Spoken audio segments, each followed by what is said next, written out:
Sa loob ng 86 na taon, DZRH ang naging kaagapay ng mga Pilipino sa balita, sa serbisyo at sa bawat kwento.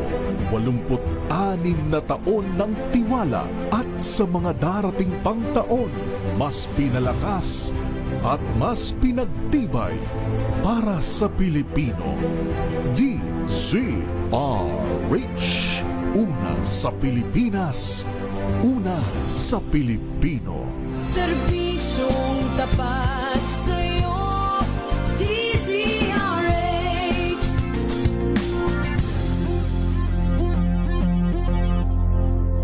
We've got you covered.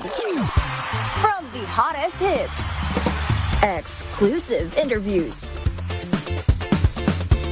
kilig to the bones fan meet experience, and hataw performances of your favorite stars. Saturdays, 12 noon, dito lang sa DZRH TV. Number 1 na naman ang inyong DZRH sa latest survey ng Kantar Media na inilabas nitong January 2026. Hindi lang sa Metro Manila, kundi pati rin sa Mega Manila. Patunay na DZRH lang ang inyong tunay at totoong pinagkakatiwalaan. Taos-puso po kaming nagpapasalamat sa inyong patuloy na pagtitiwala dahil ang DZRH, una sa Pilipinas, una sa Pilipino. Saan ka man sa mundo, tayo Pilipino.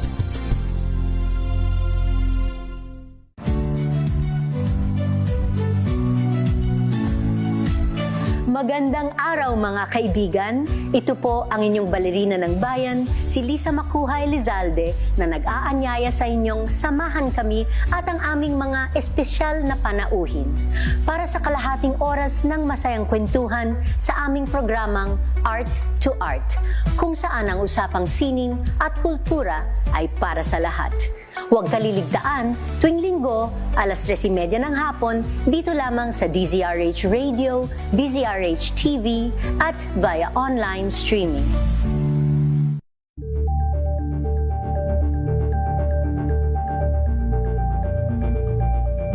Alamin ang mga maiinit na isyung pambayan, mga balitang kailangan mong malaman, usapin sa pamahalaan, politika, ekonomiya at kabuhayan. Ito ang mga dapat mong malaman, pakialaman at pag-uusapan dahil kayo ang tinig ng mamamayan dito sa Damdaming Bayan.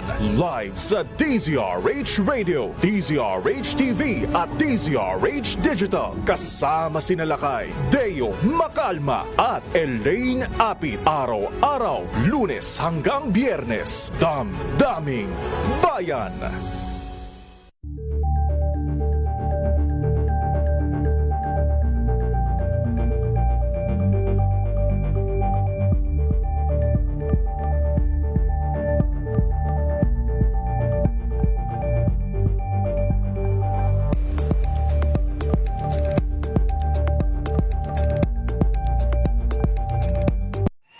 Mga balitang gigising sa inyong umaga. Mga balitang kailangan mong malaman. Mapapakinggan sa ACS Balita sa 2x2. Kasama sina Anthony Taberna at Jerry Baha. Lunes hanggang Biyernes.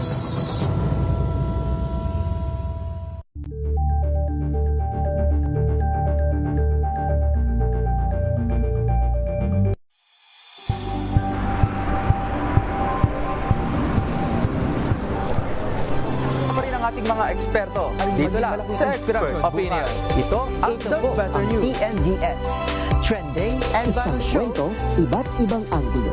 Dito, sa Point of Bawat pananagutan ating tatalakayin dito sa Hoy. Bawal yan. Filipino, dito lang sa DZRH TV, Master Balota Entertainment and Lifestyle. Ito ang MBC TV Network News. Una sa Pilipinas, una sa Pilipino.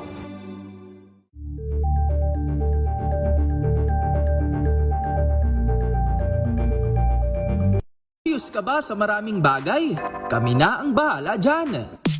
Aalamin, tutuklasin at bibigyang linaw namin ang mga katanungang bumabagabag sa inyong isipan. Sa programa kung saan ang bawat sagot ay galing lamang sa mga eksperto. Ang Expert's Opinion, tuwing linggo 3:00 ng hapon, dito lang sa DZRH TV.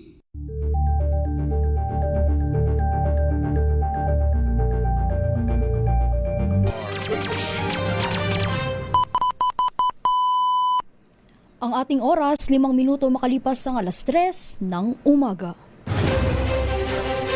Saan man mangyari ang balita, Luzon, Visayas at Mindanao, hagip ng balitang Promdi. Kinalap ng buong puwersa ng MBC Media Group mula Aksyon Radyo, Radyo Natin Nationwide at DZRH, Provincial at Regional Correspondents. Balita Promdi kasama si Kises Habson. DZRH Balita Promdi.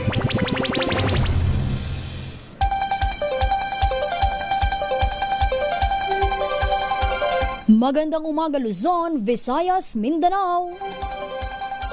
Pilipinas, ito ang programang Balitang Promdi ngayong araw ng Martes, April 21, 2026. Sa ating headlines, Mega oil price rollback aarangkada na ngayong araw. Balitang Promdi. 10 pisong taas pasay sa jeepney hinihirit ng grupong Piston. Balitang Promdi. Lingguhang energy saving campaign inilunsad ng Department of Energy sa gitna ng krisis. Balitang Promdi. At pagpapauwi kay dating Congressman Zaldico, pinabibilisan na ni Pangulong Marcos. Balitang Promdi. Trust at performance rating ni PBBM tumaas. Performance rating ni VP Sara bumaba. Balitang Promdi. Official calendar para sa school year 2026 to 2027 inilabas na ng DepEd. Klase magsisimula sa June 8. Balitang Promdi. At Maynilad pinagmumulta ng mahigit 54 million pesos ng MWSS. Balitang Promdi. At 4 na dayuhan arestado sa pagkulong ng Pinay workers sa Pasay City. Balitang Promdi. Yan ang ulo ng ating mga balita sa programang Balitang Promdi. Sa ngalan po ni Kisa Sabson, ako ang inyong makakasama, Ara Espiritu. Para sa DZRH, una sa Pilipinas, una sa Pilipino.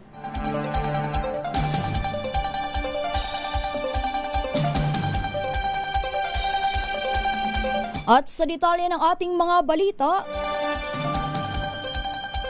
epektibo na po ngayong araw ng Martes ang panibagong rollback sa presyo ng mga produktong petrolyo. Inaasang maglalaro sa 80 pesos and 6 centavos hanggang 111 pesos and 76 centavos ang presyo ng kada litro ng diesel sa Metro Manila ngayong araw dahil po yan sa tapyas na 24 and 94 centavos kada litro. Tinataya namang papalo sa 72 pesos and 59 centavos hanggang 104 and 49 centavos ang presyo ng kada litro ng gasolina dahil naman po yan sa 3 pesos and 41 centavos na rollback.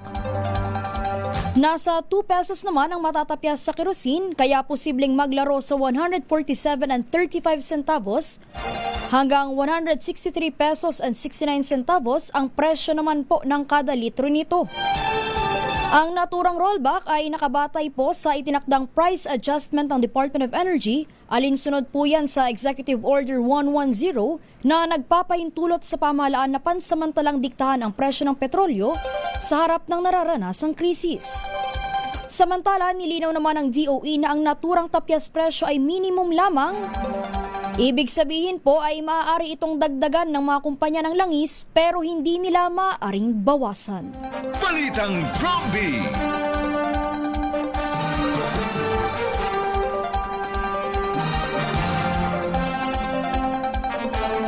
Sa iba pang balita, bukod po sa tapyas presyo sa mga produktong petrolyo, Magpapatuloy naman po ang pamamahagi ng fuel subsidies at ang pagpapatupad ng fare discounts hanggat nananatiling mataas ang presyo ng langis. Ayon po kay Pangulong Bongbong Marcos Jr., hindi ititigil ng pamahalaan ang implementasyon ng mga inisyatiba na layong maibsan ang epekto ng nararanasang oil crisis. Pagtitiyak ng Pangulo, tuloy ang pagtulong ng gobyerno sa publiko at sa katunayan ay naghahanap pa ang administrasyon ng mga karagdagang hakbang na makatutugon sa kasalukuyang sitwasyon. Giit po ni PBBM, ginagawa ng pamahalaan ang lahat ng posibleng aksyon para makapag-adjust at matulungan lalo na ang mga pinaka-apektadong sektor. Balitang Prompty!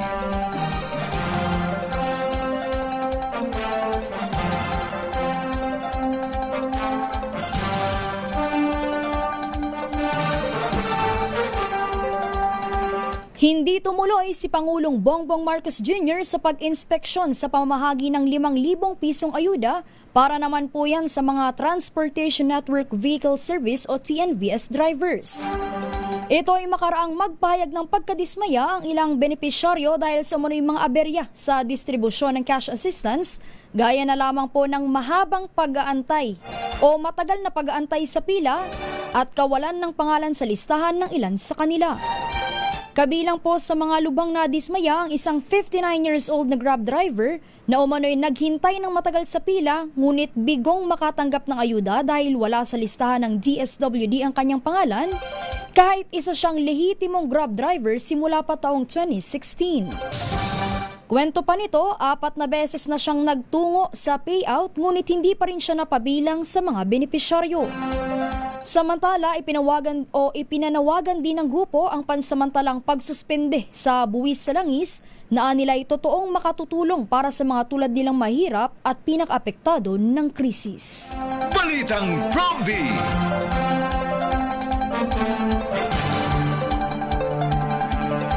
Labas muna po tayo ng himpilan. Punta po tayo sa Western Visayas.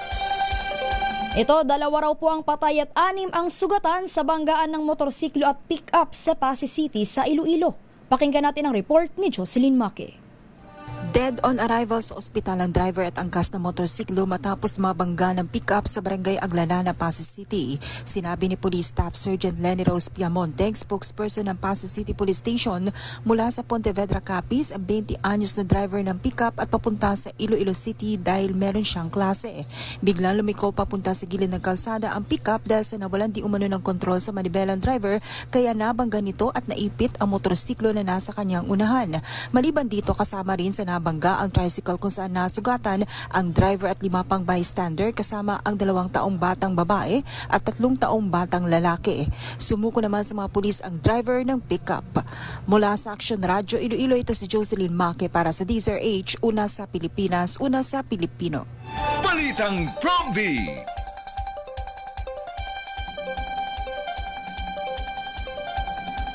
Salamat, Jocelyn Maque.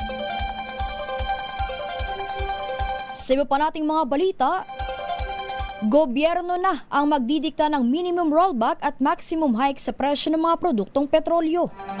Ayon po kay Energy Secretary Sharon Garin, sa ilalim ng Executive Order No. 110, binigyan ng pamahalaan ng kapangyarihan para magtakda ng presyo. Ibig pong sabihin, kailangang sundin ng mga oil company ang kekwenteng bawas o dagdag presyo sa petrolyo ng pamahalaan sa gitna ng National Energy Emergency. Nagbabala naman po si Garin na kung hindi susunod ang mga kumpanya ng langis, mag-i-issue ang DOE ng show cause orders at nanganganib pa ang permit ng mga ito.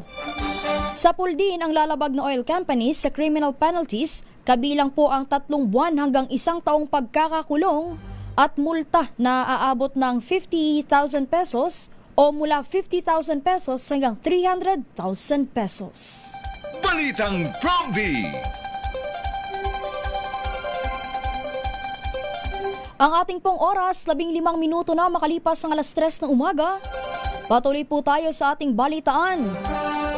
Nakaselyo naman po ng 21,000 metric tons ng liquefied petroleum gas o LPG ang Pilipinas mula sa Estados Unidos. Ito po ang inanunsyo ng Department of Energy o DOE matapos makasecure ang Philippine National Oil Company ng nasabing supply na magsisilbing pandagdag sa kasalukuyang reserba ng bansa. Inaasang darating ang naturang kargamento sa pagitan ng May 20 hanggang May 31 ngayong taon. Sa pinakahuling datos po ng Department of Energy nitong April 17, nasa 40 araw pa ang itatagal ng supply ng LPG sa bansa. Balitang Promdi!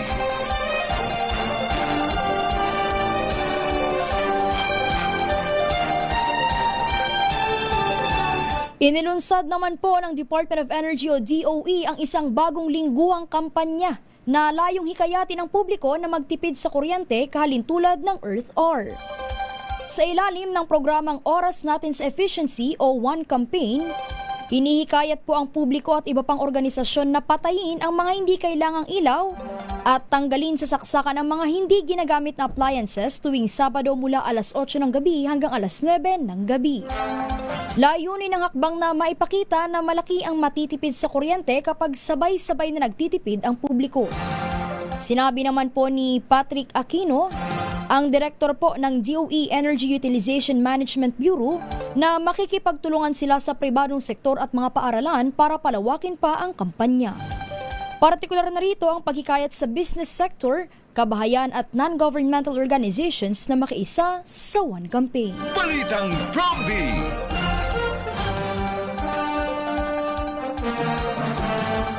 Samantala, inilunsad naman po ng GCash ang kanilang mga bagong programa upang makatulong sa pagpapagaan ng pang-araw-araw na pamumuhay ng mga Pilipino, tulad na lamang po ng zero transaction fees para sa mga transaksyon sa Middle East, libreng health insurance, libreng offline cash-in, at 50% discount sa pamasahe sa MRT3. Una nang pinalawig ng GCash ang zero transaction fees papunta at mula sa Middle East hanggang April 30 ngayong taon, upang maibsan ang pinansyal na pasanin ng mga OFW at kani-kanilang mga pamilya.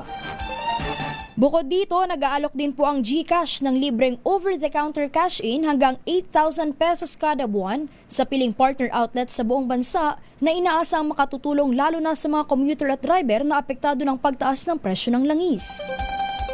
Kabilang po sa mga maaaring pag-cash-inan ang Pure Gold, Palawan Pawn Shop, Lawson, SM, mga istasyon ng MRT, Uncle Jan's at Robinsons, pati na rin ang iba pang payment partners. Dahil sa zero fees at real-time na pagpasok ng pera sa wallet, mas napapadali nito ang pag-manage ng pang-araw-araw na gastusin ng mga Pilipino.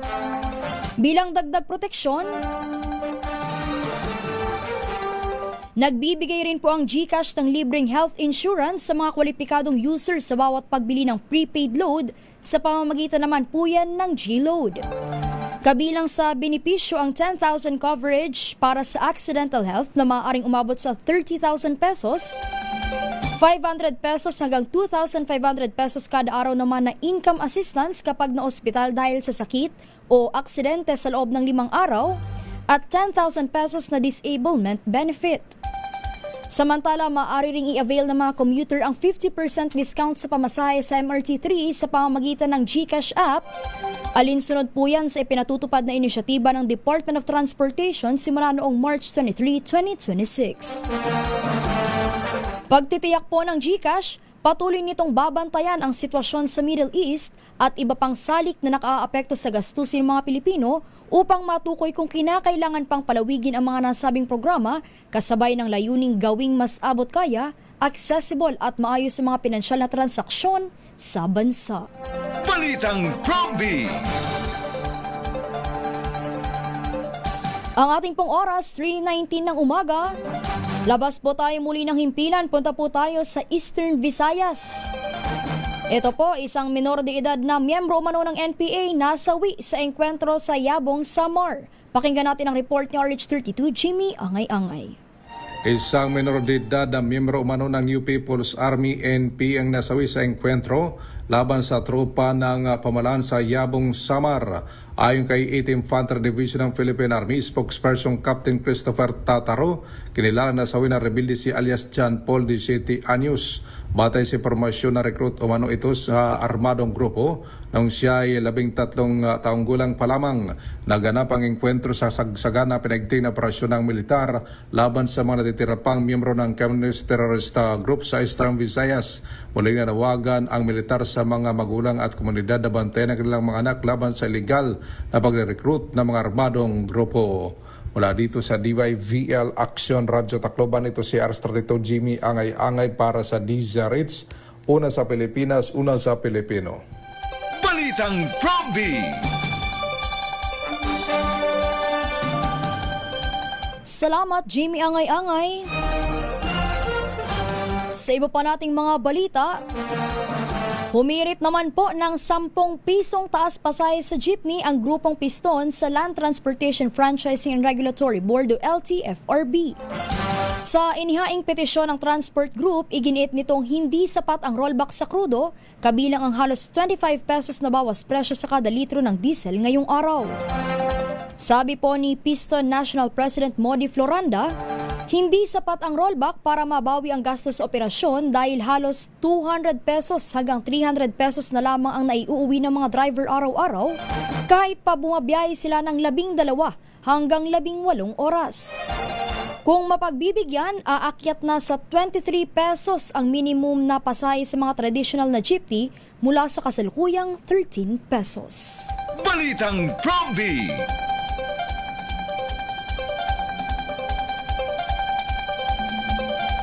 Sa usapin naman po ng palitan ng piso kontra dolyar, ito po, maganda ang naging simula ng palitan ng piso kontra dolyar ngayong linggo.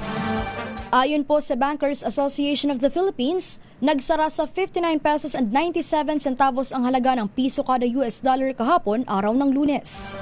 Mas malakas ito kaysa sa 60 pesos and 35 centavos na naitala nitong Biyernes. Balitang Prompty!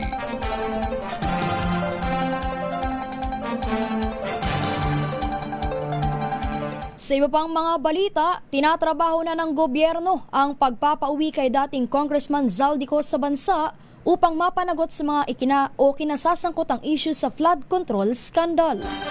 Ayon po kay Pangulong Bongbong Marcos Jr., nananatili sa kustodiya ng Czech Republic si Ko at ginagawa ng mga hakbang para maibalik ito sa bansa.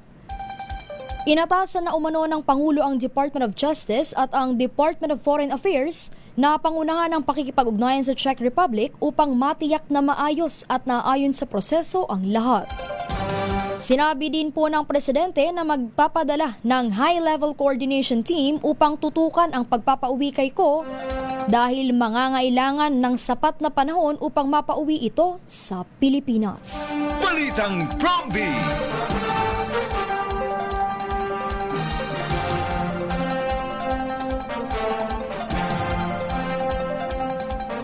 Hindi dapat dahan-dahanin ng gobyerno kundi dapat bilisan ang pag-aksyon para mapauwi agad si dating Congressman Zaldico. Ito naman po ang sinabi sa DZRH News ni Attorney Domingo Cayosa, former President ng Integrated Bar of the Philippines. Ayon po kay Cayosa, mapapauwi naman si Ko kung gugustuhin talaga ng pamahalaan dahil aniya, nasa pamahalaan na ang bola kaugnay sa usaping ito.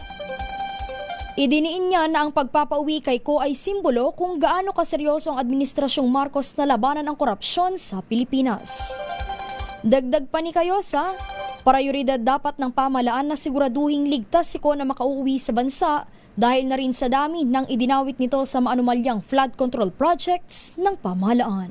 Balitang Prompty! Sa oras nating 24 na minuto makalipas ang 3:00 ng umaga, punta naman po tayo sa Eastern Samar. Ito, isang negosyante raw po ang naaktuhan ng pulis na naghahakot ng buhangin sa isang coastal area dyan po sa bayan ng Arteche. Pakinggan po natin ang report ni RH34 Jane Galit Bantayan. Inaresto naman ng pulis sa Arteche Eastern Samar ang isang negosyante ng maaktuhan na naghahakot ng buhangin sa isang coastal areas ng Barangay Tangbo na naturang bayan na walang kaukulang permit. Ayon sa PNP ng Arteche, ito ay malinaw na paglabag ng Philippine Mine Act. Ang negosyante naristo ng Artichi Police sa panguna ni Police Captain Louie Gorgunya, Acting Chief of Police at Eastern Samar Provincial Intelligence Unit. Ang naaristo kinilala na si alias Umar, 35 taong gulang, residente ito ng Barangay Tangbo na naturang lugar ng Artichi, Eastern Samar. Ang nasabing negosyante na naaristo at ang mga nakumpisang ebidensya ay dinala sa Artichi Municipal Police Station para sa tamang disposisyon, samantala haharap sa karampatang kaso ang nasabing negosyante. Ang pagkakaaristo naganap dahil sa pagre-report mismo ng komunidad. Mula sa Aksyon Radyo Katarman, Arts 34 Jane Galit Bantayan ng DZRH, una sa Pilipinas, una sa Pilipino. Balitang Prompty!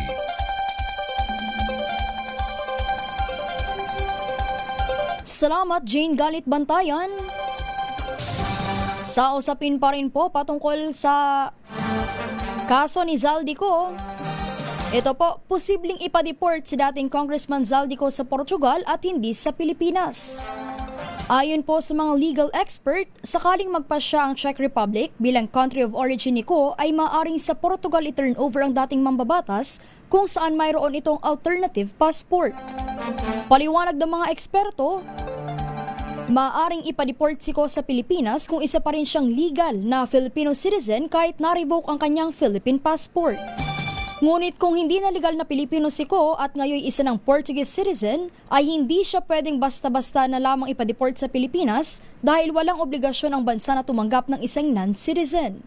Nangangahulugan na sa Portugal ipade-deport ang dating mambabatas bilang ito ang kanyang country of citizenship.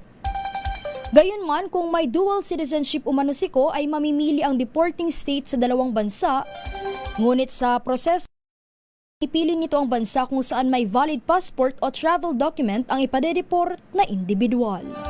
Balitang Prompty!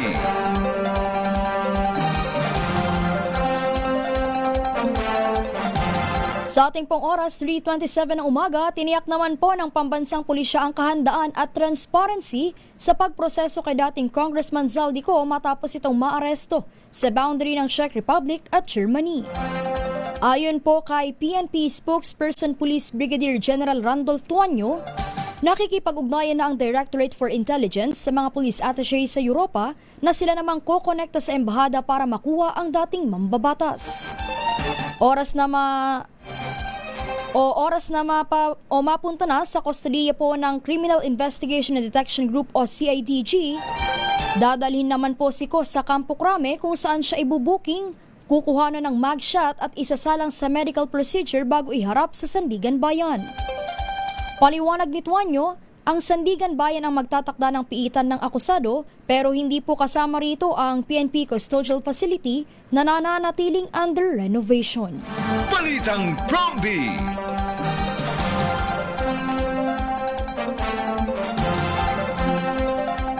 Samantala, nag-deliver ng 299 milyong pesos na kahon ng pera si Monica Ocampo Santos, ang liaison officer ng SYMS Construction sa isang opisyal ng DPWH. Sa pagdinig ng Sandigan Bayan, ibinunyag ni Ocampo Santos na personal niyang inihatid ang pera sa opisina ni Bryce Hernandez na nooy Assistant District Engineer. Ayon po kay Ocampo Santos, ang naturang halaga ay may kinalaman sa 5 government projects na nakuha umano gamit ang lisensyang ipinahiram kay Hernandez. Sinabi rin ni Ocampo Santos na kabilang sa kabuang 299 million pesos, ang 74 million pesos na umano'y bahagi ng 92.8 million pesos na Ghost Flood Control Project sa Pandi, Bulacan. Samantala, kwinestyon naman ng kampo ni Hernandez ang kredibilidad ng testigo na tinutulan ng prosekusyon. Patuloy po ang pagdinig sa kaso kaugnay ng alegasyon ng katiwalian. Balitang Prompty!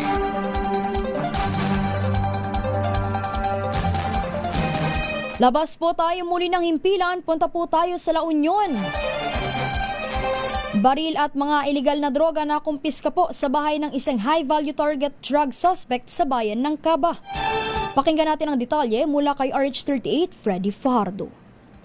Arestado ang isang high-value target drug suspect sa sinigawang pagsisilbi ng search warrant sa bayan ng Cabalalawigan ng La Union na nagresulta ng pagkasamsam ng baril at illegal na droga at pagkaaresto sa suspect. Batay sa ulat ni Caba OIC Chief of Police Captain Willie Maglaya, ang akusado ay isang 42 anyos na lalaki may asawa, high-value target, walang trabaho at residente ng Barangay Santiago Sur, Caba, La Union. Ang operasyon ay isinagawa ng pinagsanib na puwersa ng Caba Municipal Police Station kasamang iba pang law enforcement unit alinsunod sa umiiral na batas at wastong pamamaraan sa pagpapatupad ng search warrant.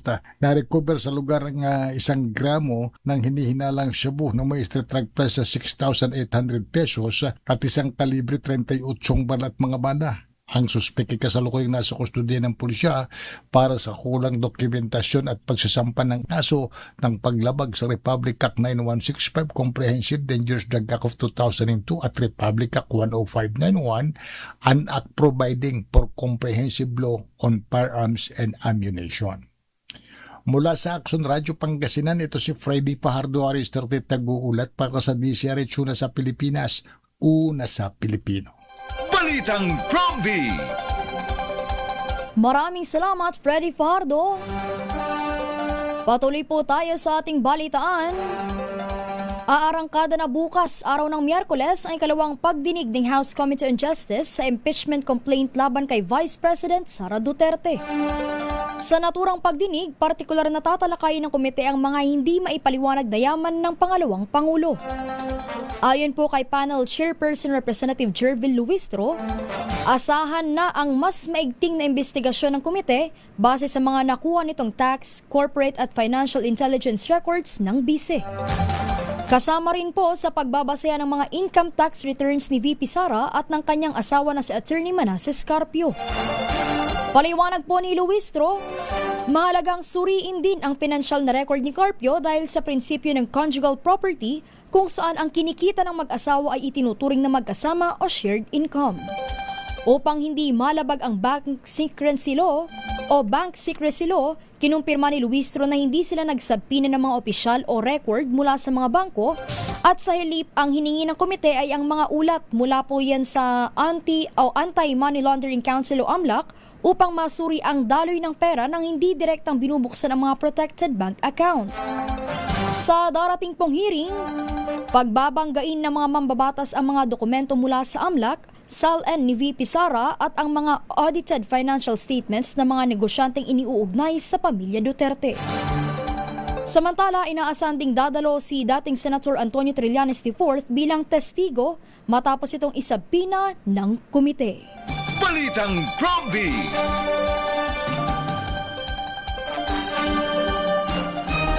Sa ating pong oras na 3:32 ng umaga, pagbati po sa mga nakatutok sa DZRH, sa radyo, telebisyon, gayon din sa ating Facebook at YouTube Live. Patuloy po tayo sa ating balitaan. Umabot na po sa 448 million pesos ang pinababalik ng Commission on Audit o COA kay Vice President Sara Duterte. Kasunod po ito ng bagong disallowance ng COA na may petsang March 31, 2026 na sumasaklaw sa 375 million pesos na confidential funds. Bukod pa ito sa 73 million pesos na disallowance noon namang 2022 confidential funds. Bukod po sa Vice Presidente, inatasan din na magsauli ng pondo sina Special Disbursing Officer Gina Acosta, Chief Accountant Julieta Villa del Rey, at si Colonel Raymond Dante La Chica na dating Security Chief ni VP Sara.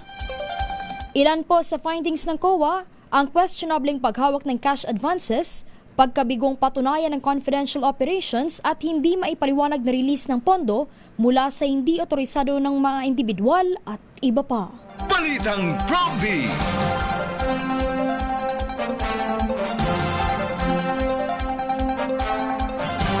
Punta naman po tayo sa Central Luzon. Ito po, may 3 mangingisda raw po ang naaresto sa Pilar, Bataan dahil sa illegal fishing.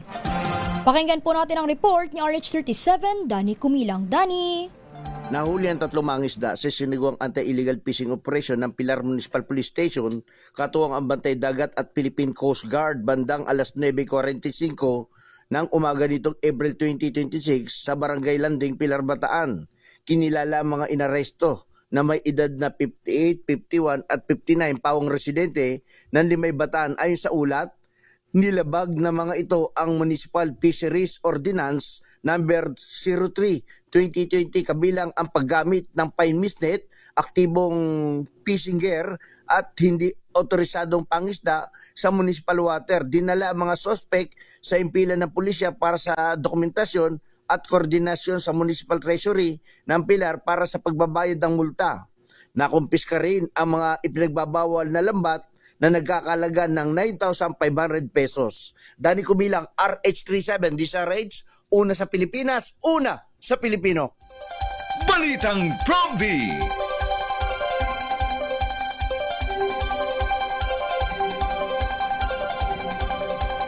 Maraming salamat, Dani Kumilang.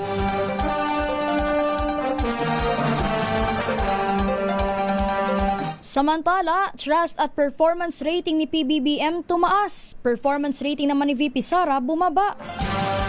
At official calendar para sa school year 2026 to 2027 inilabas na ng DepEd.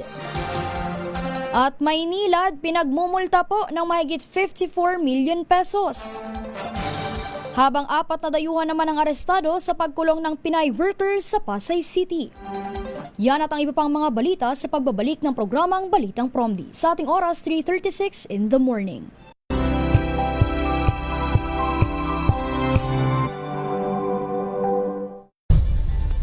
Nagsimula sa pangarap hanggang sa maabot ang tagumpay. Iba't ibang kwento, iba't ibang mukha ng atletang Pilipino. Mas pinatindi, mas pinalakas, at mas pinaaksyon sa Match Point tuwing Sabado, 12:30 ng tanghali sa DZRH TV.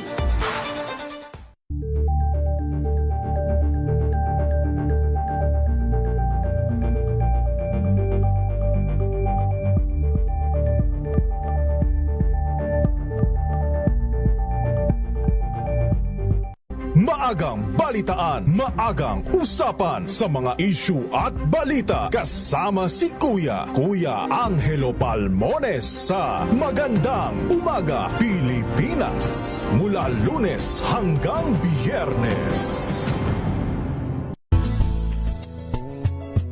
Number 1 na naman ang inyong DZRH sa latest survey ng Kantar Media na inilabas nitong January 2026, hindi lang sa Metro Manila kundi pati rin sa Mega Manila. Patunay na DZRH lang ang inyong tunay at totoong pinagkakatiwalaan. Taos-puso po kaming nagpapasalamat sa inyong patuloy na pagtitiwala dahil ang DZRH, una sa Pilipinas, una sa Pilipino, saan ka man sa mundo, tayo Pilipino.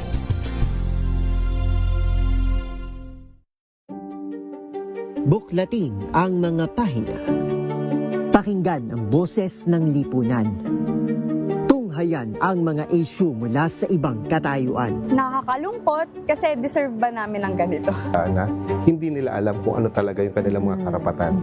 Yung gobyerno, tinulungan nila yung kanilang magsasaka. Pinapatahimik tayong lahat using various laws. Through education, kayang-kaya nating baguhin yung ganitong klaseng pag-iisip. Isang kwento, iba't ibang anggulo. Dito, sa Point of View.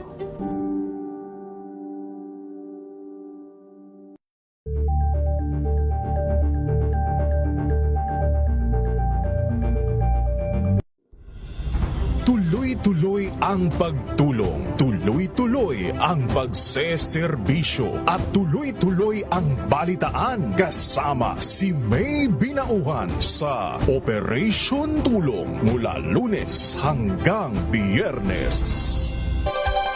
Muli pong nagbabalik ang programang Balitang Promdi sa ating oras na 3:39 ng umaga. Muli po, pagbati po sa mga nakatutok sa DZRH. Ngayong Tuesday morning, patuloy po tayo sa ating balitaan. Mariin pong itinanggi ni Senate President Tito Soto III na nagkaroon ng caucus sa Senado sa harap ng potensyal na impeachment trial laban kay Vice President Sara Duterte. Paliwanag po ni Soto, inimbita niya lamang sa isang dinner ang ilan sa mga kasamahan niya sa mayorya para i-brief tungkol sa impeachment case ni VP Sara oras na umabot ito sa Senado para sa trial. Gayunman, hindi aniya ito formal caucus kundi simpleng dinner lamang kung saan nagkaroon sila ng palitan ng mga ideya at kanilang mga expectations sa pag-usad ng impeachment. Pagtitiyak ng Senate President, mananatiling impartial ang kapulungan lalo't wala pa namang naisusumiting mga ebidensya ang House Prosecutor sa Senate Impeachment Court.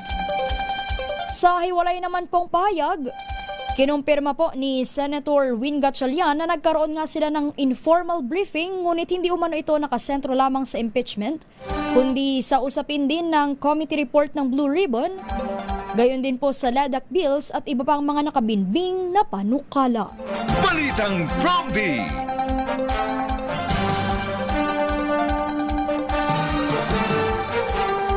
Tumaas naman po ang performance at trust ratings ni Pangulong Bongbong Marcos Jr. habang bumaba naman ang performance rating ni Vice President Sara Duterte. Batay po sa pinakahuling survey ng Octa Research, umakyat sa 55% ngayong unang quarter ng 2026 ang performance rating ng Pangulo mula sa dating 51% noong huling quarter ng taong 2025.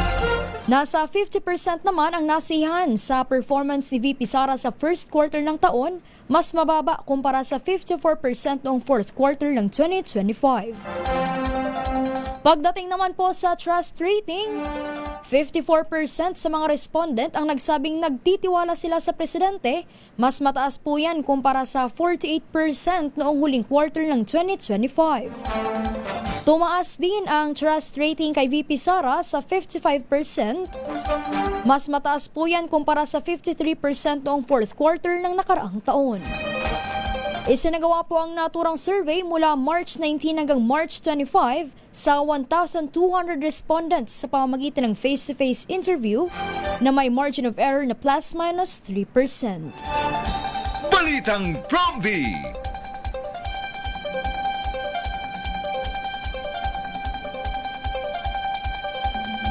Ito sa usapin naman po ng mga major infra projects.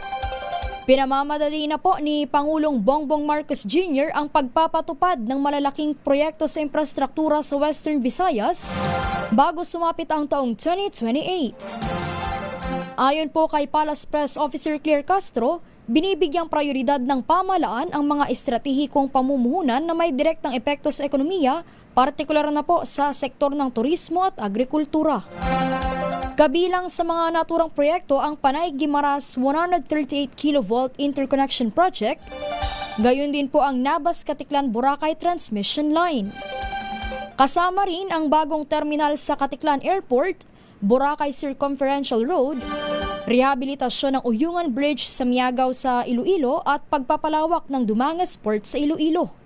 Bukod pa rito ang Panay-Guimaras-Negros Inter-Island Link Bridge, Panay Eastwood Road o East-West Road, Panay Railway System at ang Iloilo-Capiz-Aklan Expressway. Target pong matapos ang karamihan sa mga nasabing proyekto sa loob ng termino ng Pangulong Bongbong Marcos Jr. para masiguro ang tuloy-tuloy na pag-unlad ng Western Visayas. Balitang Promdi!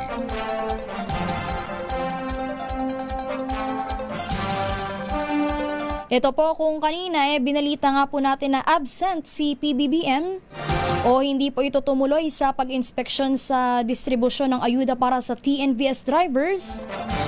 Ito, personal naman po niyang sinilip ang implementasyon ng service contracting program ng Department of Transportation, partikular na po ng Land Transportation Franchising and Regulatory Board sa Araneta Center Bus Terminal sa Cubao.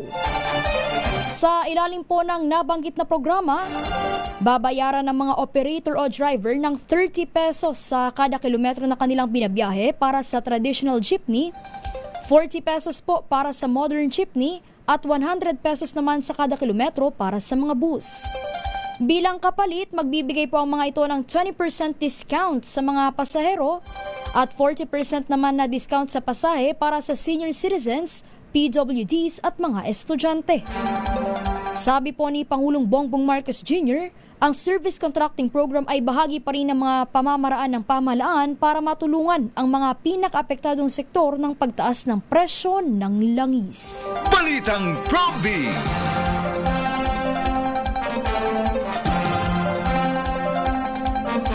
Ito po para sa mga magulang. Ito, kailangan na namang ihanda ang bulsa para sa school supplies, sa mga pabaon, araw-araw na pabaon sa mga estudyante dahil kasado na po sa June 8 ang pagsisimula ng school year 2026 to 2027. Sa ilalim po yan ng bagong 3-term school calendar na inilabas ng Department of Education. Ayon po sa DepEd, magtatagal ang school year hanggang April 8 ng susunod na taon kung saan sasaklawin nito ang Term 1 hanggang Term 3. Git po ng kagawaran, layo ng naturang calendar reform na ma-maximize ang instructional time, suportahan ang mas tuloy-tuloy na pagkatuto ng mga mag-aaral at paigtingin ang implementasyon ng Academic Recovery for Accessible Learning o ARAL program. Nakaangkla rin nila ito sa 8-point socio-economic agenda ni Pangulong Bongbong Marcos Jr., gayon din po sa 5-point reform agenda ng ahensya. So, kung magsisimula sa June 8, bakasyon na ba ng mga estudyante? Balita ko sa ibang mga school, recognition pa lamang. So, kung pasukan na sa June 8, meron na lamang silang almost a month na bakasyon, ano? Pero ito nga po, paliwanag po ng DepEd, ang pag-shift sa 3-term system ay bilang tugon sa mga pagkaantala sa klase na nauuwi sa kakulangan ng pagtuturo, tambak na workload ng mga guro, at mababang learning engagement, partikular ng mga vulnerable na estudyante. Balitang Prompty!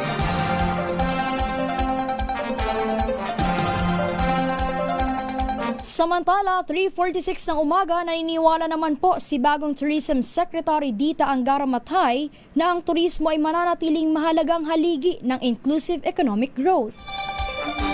Ayon po kay Secretary Dita, responsibilidad ng DOT na siguruhing may pangkabuhayan, matatag na mga negosyo at maraming oportunidad sa bawat komunidad.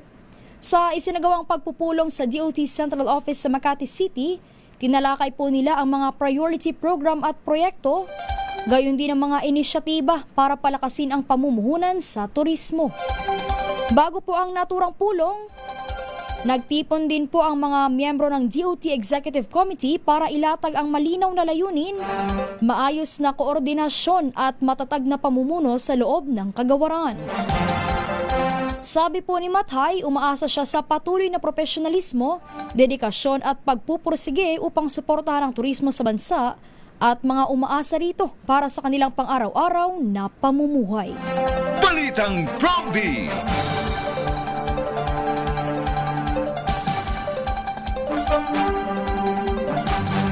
Ito po, dumating naman po sa opisina ng Department of Justice kahapon ang magkapatid na Senator Mark at Camille Villar upang sagutin ang reklamo ng Securities and Exchange Commission.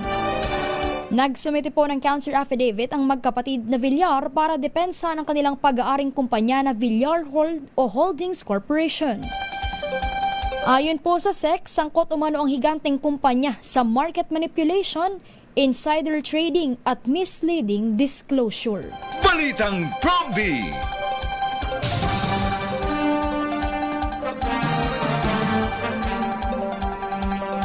Sa iba pa nating balita, pinagmulta po ng Metropolitan Water Works and Sewerage System o MWSS Regulatory Office ng mahigit 54 million pesos ang Maynilad. Dahil po ito sa matagal at paulit-ulit na water service interruptions sa ilang bahagi ng Las Piñas, Muntinlupa, Parañaque sa Metro Manila at Imos at Bacoor City sa Cavite noong Marso. Ayon po sa MWSS, mahigit 165,000 na customers sa southern portion ng West Concession Area ang makikinabang sa naturang rebate. Bawat apektadong customer ay dapat makatanggap ng mahigit 327 pesos na rebate bawat account at ibabawas po ito sa darating na May billing period. Balitang Prompty!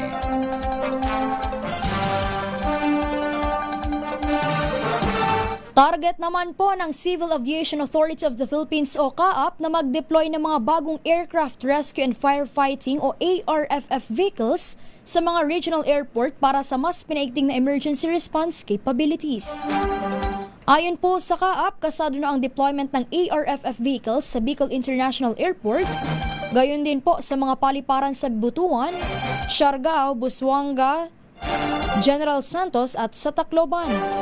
Ang bawat ARFF vehicle ay mayroong advanced firefighting systems, kabilang po ang 12,500 liter na water tank, 250 kilos ng dry chemical powder at 1,750 liters ng aqueous film forming foam para sa mabilis at epektibong pagtugon sa aviation-related emergencies. Una po rito na ipadala na ng CAAP ang Oshkosh Striker 6x6 fire truck sa Lawag International Airport, gayon din po sa Puerto Princesa International Airport nito lamang weekend. Bahagi po ito ng paunang yugto ng ARFF Modernization Program ng CAAP na layong makapag-deploy ng 46 units at 16 vehicles ngayong taon. Balitang Prompty!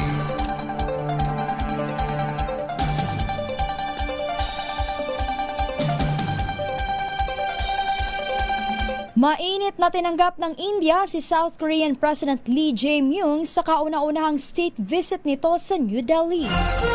Layunin po ng pagbisita na paigtingin ang ugnayan ng dalawang bansa sa teknolohiya, kalakalan at seguridad sa gitna ng tensyon sa gitnang silangan. Ayon po sa Ministry of Foreign Affairs ng India, tinalakay sa naging pagpupulong ni President Lee at Prime Minister Narendra Modi ang shipbuilding at pagpapalakas ng maritime cooperation. Kasama rin po sa mga napag-usapan ng dalawang lider ang tungkol sa artificial intelligence, semiconductors at critical and emerging technologies para sa inaharap. Bukod pa rito, tinalakay din ng dalawang lider ang kooperasyon para sa kapayapaan sa Korean Peninsula at sa buong rehiyon sa gitna ng global economic crisis na epekto ng sigalot sa Middle East. Balitang Prompty!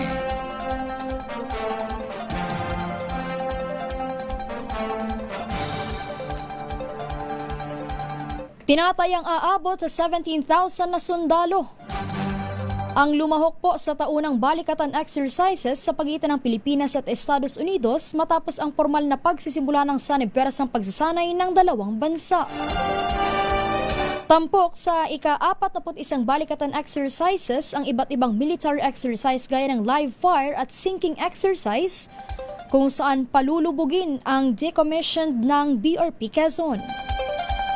Inaasang ibibida rin ng Japan Self-Defense Force ang kanilang kakayahan sa ground-to-surface missile firing at ang paggamit ng Amerika ng M142 High Mobility Artillery Rocket System na ginamit din po sa katatapos lamang na salaknib exercise.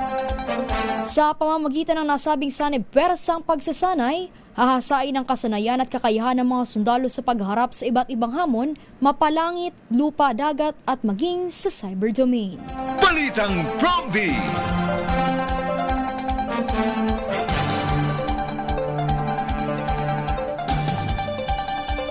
Samantala, to the rescue naman po ang Black Hawk helicopter ng Philippine Air Force para maapula ang grass at forest fires sa Homonhon Island sa Guian sa Eastern Samar. Pinalipad ng Philippine Air Force ang S-70I Black Hawk helicopter bilang bahagi ng firefighting operations ng Tactical Operations Group 8 sa ilalim po yan ng Tactical Operations Wing Central. Gamit ang heli bucket system ay ilang beses na nagpakawala ng tubig ang Black Hawk sa mga lugar na apektado ng grass at forest fire. Balitang Prompty! Ito po yung nag-viral sa social media. Inisyuhan na po ng show cause order ng Land Transportation Office ang vlogger, driver at rehistradong may-ari ng isang sasakyan na sangkot sa viral video sa social media kung saan makikitang hinahabol ng isang gasoline station attendant sa kabaan ng Maharlika Highway sa Alakapan. Diyan po yan sa Cagayan ang isang sasakyan matapos umalis ng hindi nagbabayad. Kasunod po ito ng isinagawang investigasyon ng LTO Intelligence and Investigation Division kung saan lumalabas na pinaglaruan ng vlogger ang kanyang matandang empleyado sa pamamagitan ng naturang content.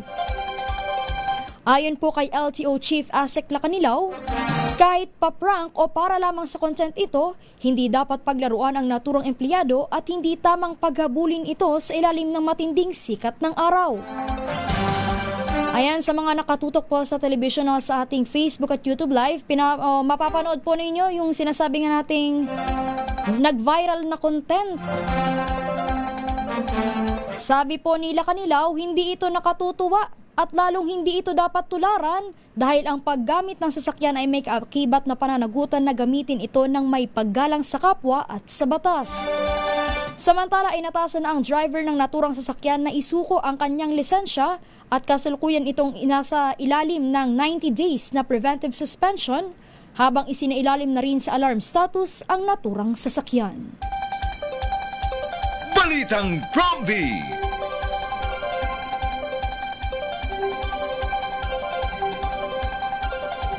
Ito para sa mga mahilig sa street food. Nagwagi po ang Chicken Inasal Barbecue at iba pang Filipino street food ng Judges Award sa 2026 YMCA Embassy Chef Showcase sa Ottawa sa Canada. Kinatawan po ni Chef David Vinoyas ang galing ng bansa sa pagluluto sa pagtatampok ng temang Street Corner Filipino Cuisine. Binigyang buhay ng entry ng Pilipinas ang mga paboritong pagkaing kalye na madalas makita sa mga kanto ng bansa. Sa ilalim ng titulong The Original Mang David's Barbecue, pinatikim ni Chef David ang Chicken Inasal Barbecue, Longganisa Barbecue, Pork Barbecue at atsara na pasok sa panlasa ng mga hurado. Naku, nakakatakam naman to. Ang taunang YMCA Embassy Chef Showcase ay isang mahalagang event sa Ottawa na naglalayong ipagdiwang ang kultural na pagkakaiba-iba sa pamamagitan ng pagkain. Balitang Promdi! Tiklo ang 4 na dayuhan makaraang ikulong ng mga ito ang kanilang Pinay workers sa isang bahay sa Pasay City. Ayon po sa Philippine National Police, nasagip nila ang biktima sa isang residential unit sa may FB Harrison Street sa Barangay 13 matapos nitong utusan ng isang driver na bumisita sa mga sospek na ipagbigay alam sa mga otoridad ang kanyang sitwasyon. Sa ulat po ng PNP, taong 2023 pa nagtatrabaho sa naturang mga dayuhan ang Pinay na biktima at kalaunay isinama siya ng mga ito sa bahay sa Pasay kung saan nakaranas umano siya ng pangmamaltrato. Hindi naman binanggit ng 43 years old na biktima kung gaano siya katagal ikinulong ng mga suspect, habang nasa kustodiya naman na ng pulisya ang mga naarestong dayuhan na naharap sa kasong illegal detention. Balitang Promdi! Ang ating pong oras, 3 minuto na lamang po bago mag alas 4 ng umaga. At dyan na po nagtatapos ang ating balitaan sa programang Balitang Promdi ngayong araw ng Martes. Pero bago po tayo tuluyang magpaalam, batiin muna natin ang mga nakatutok sa ating Facebook at YouTube Live. Unahin na natin dito sa ating YouTube. Pagbati po kay Tony Tupaz, good morning DZRH from Santa Ana, Manila. Good morning po. Pagbati rin po kay Arturo Peña, nakatutok naman po mula dyan sa Iloilo. Pagbati rin po kay Estrella Villegas, gayon din kay Renato Abad, good morning. Ito, present daw po siya lagi, nakatutok sa DZRH from Monday to Friday morning. Meron rin ho tayong Sabado-Linggo, ano? Anyway, batiin rin po natin ang mga nakatutok sa ating Facebook Live. Unahin ko na po ang aking Mumi at Papa na nakatutok from Bicol. Pagbati po kay Mumi Irene and Papa Hener Espiritu. Good morning din po sa Always Present. Ito si Becky Villanueva Tezuka. Pagbati po. Pagbati rin po kay Jomar Gillian Hayobo. Gayon din po kay Alan Francisco from Navotas. Good morning, DZRH from Roel Rogacion. Gayon din po kay RV Gutierrez, nakatutok naman po dyan sa Tayug, Pangasinan. Pagbati rin po kay Ricky Tabada, gayon din po kay Carmelo Limosnero. Ito, lagi rin hutong present si Loida Ibanez Sacramento, watching from Santa Rosa sa Laguna.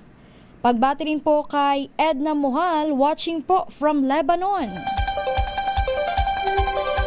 Ito mga Taga Libon Albay, watching po from Seoul, South Korea. Hello po kay Pete Satwito, maray na aldaw sa inyo gabos. At pagbati rin po kay Adelaida Diaz Figueroa from San Mateo, Rizal. Good morning rin po kay Henry Escalante Doloan, gayon din kay Angelita Gonzalez at kay Aldi Idoron.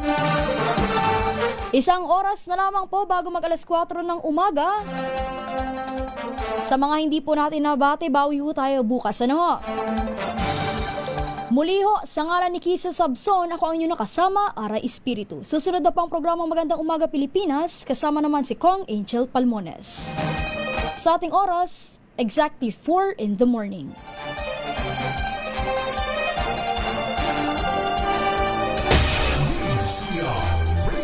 Number 1.